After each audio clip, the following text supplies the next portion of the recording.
You've seen it, right? It's an icon of elegance, a symbol of tradition, one of the most recognizable garments on the entire planet. But the sari is so much more than just a beautiful piece of fabric.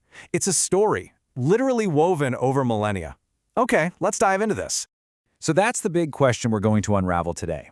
How can one single, unstitched piece of cloth tell a story that spans 5,000 years? We're going to trace its journey from ancient civilizations all the way to the modern red carpet. But before we jump in our time machine, we kind of have to get the basics down. We need to understand what a sari actually is. So first up, let's deconstruct the drape. At its very core, the definition is just beautifully simple. The word itself comes from the Sanskrit shati, which literally just means a strip of cloth. And really, that's precisely what it is. An unstitched, woven textile, brilliantly arranged and draped over the body. And when we say a strip of cloth, we mean a long strip of cloth. A single sari can range from 4.5 to 9 yards. To put that into perspective for you, that's up to 27 feet of fabric, all draped and pleated without a single stitch holding it together. Wild, right? Now, even though the sari itself is unstitched, it's not usually worn all by itself in its modern form. It's part of a three-piece ensemble. It's completed by the choli, which is that fitted bodice or top, and an inner skirt called a petticoat, which is super important for holding all those drapes and pleats in place. And here's where it gets really interesting. That three-piece outfit, it's not a modern thing at all. It has incredibly ancient roots. So let's move on and see exactly how this all began. Okay, so the story really starts with the materials themselves. We see cotton being woven on the Indian subcontinent as far back as the 5th millennium BCE. Can you believe that? By 2800 BCE, we find the first real evidence of sari-like draped garments.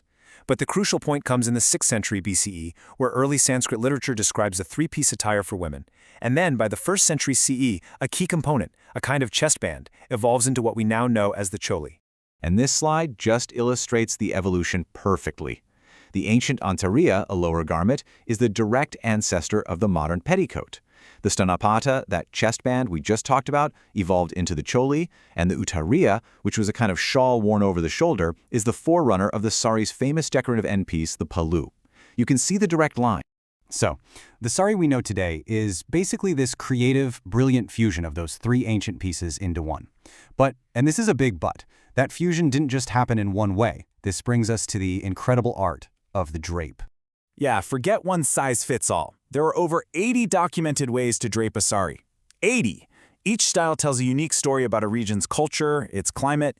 It's a testament to the garment's absolutely incredible versatility. Let's just look at a few examples so you can see what I mean. The Navy style, which is common today, has its pleats in the front. But in the Bengali style, you'll find a really distinct box pleat. Travel to Karnataka, and the Kodagu style, get this, has its pleats in the back. And in Gujarat, the Siddha Pallu drapes the decorative end over the front. Each one is a unique architectural feat of fabric. So, out of all of these different styles, one has become globally recognized above all the others, the Navy drape. So how did this one particular style become the standard?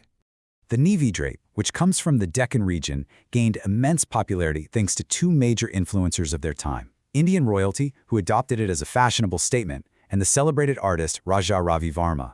His popular paintings often showed goddesses and elegant women in these flowing Navy saris, and that basically cemented the style in the public's imagination. So how does it work? It's really a process of elegant logic. You start by tucking one end into the petticoat waistband. Then, you wrap the cloth once around your lower body. Next, you gather the fabric into these neat, even pleats right below the navel and tuck them in. After one more turn, you drape that loose, decorative end, the pallu, gracefully over the shoulder. And it's really those pleats that are at the heart of the Navy style's beauty. This quote describes it perfectly. They create an effect that poets have compared to the delicate petals of a flower unfolding. Isn't that just a beautiful way to put it? This elegance has carried the sari far, far beyond the Indian subcontinent. So for our final section, let's see how this ancient garment became a truly modern, global icon. For decades, the sari has graced red carpets and international stages. We've seen it on Bollywood stars like Aishwarya Rai and Deepika Padukone at Cannes, but also on international celebrities like the Pussycat Dolls, Pamela Anderson, and even Selena Gomez, with each of them embracing the garment in their own way. And the sari's story just keeps on evolving. In the US, it's become a powerful symbol in the digital age with the Sari, Not Sorry campaign, an anti-xenophobia movement that uses fashion to celebrate cultural pride and identity.